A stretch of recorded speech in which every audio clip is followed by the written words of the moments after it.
অনেকেই তো অনেক রকমভাবে লাউ দিয়ে রেসিপি তৈরি করে খেয়েছো। একবার এরকমভাবে লাউয়ের রেসিপি তৈরি করে খেয়ে দেখো, আশা করি ভালো লাগবে। সো হ্যালো এভরিওয়ান, রূপালীর রান্নাঘরে সবাইকে স্বাগত জানিয়ে শুরু করছি আজকের রেসিপি লাউ বড়া। ফ্রেন্ডস, চলো আজকের রেসিপির উপকরণগুলো এক এক করে আগে তোমাদের সামনে শেয়ার করে নিচ্ছি। আজকের রেসিপিটা একদম কম উপকরণে হবে। দেখো, এখানে একটা লাউ আমি ভালোভাবে কেটে এরকমভাবে ধুয়ে রেখেছি। এখানে আমি নিয়েছি 1 কাপ পরিমাণ ছোলার ডাল, সঙ্গে 3টে পরিমাণ কাঁচা লঙ্কা। আমি এবার এটা ব্লেন্ডারের সাহায্যে ভালোভাবে ব্লেন্ড করে নেব। দেখো, এখানে রয়েছে আদা, জিরা ও শুকনো লঙ্কা পেস্ট। ফোড়নের জন্য নিয়েছি শুকনো লঙ্কা, তেজপাতা আর কালো জিরা। এখানে দেখো, ডালটা আমি ভালোভাবে ব্লেন্ডারের সাহায্যে ব্লেন্ড করে নিয়েছি। এতে দিয়ে দিচ্ছি পরিমাণ মতো নুন আর হলুদ। এবার আমি মিশ্রণগুলোকে ভালোভাবে হাতের সাহায্যে মেখে নিচ্ছি। গরম হয়ে গেছে, দিয়ে দিচ্ছি তেল। এবার আমি পেস্ট করে রাখা ডালটা এরকম ছোট ছোট করে আগে বড়ি দিয়ে নেব।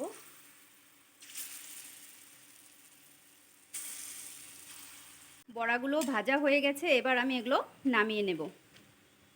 বড়াগুলো ভাজা হয়ে গেছে, আর আমি ওই তেলে দিয়ে দিচ্ছি ফোড়ন। ফোড়নটা ভাজা হয়ে গেছে, এবার দিয়ে দিচ্ছি কেটে রাখা লাউ। এবার আমি একটু নেড়ে নিচ্ছি। দিচ্ছি স্বাদ মতো নুন, হলুদ, আর দিয়ে দিচ্ছি পেস্ট করে রাখা মশলা। এবার একটু ভালোভাবে নেড়ে চেড়ে আমি কিছুক্ষণের জন্য ঢেকে দেব। ঢাকা খুলে দেখে নিচ্ছি কতটা কি হলো। দেখো, লাউটা প্রায় হয়েই গেছে। এবার আমি আরেকটু নেড়ে চেড়ে দিচ্ছি। এবার নেড়ে চেড়ে ডালের বড়াগুলো আমি এর সাথে অ্যাড করে দিলাম। এবার আরেকটু ভালোভাবে নেড়ে চেড়ে আমি বড়ার সাথে লাউটা ভালোভাবে মিশিয়ে নেব। এই গরমে লাউ খেলে পেট ঠান্ডা থাকে, আর এরকমভাবে রেসিপি যদি তোমরা বানিয়ে খেতে পারো, খেতেও দুর্দান্ত স্বাদের হয়। দেখো, আজকের লাউ বড়ার রেসিপি হয়ে গেছে। আমি নামিয়ে সার্ভ করে নেব।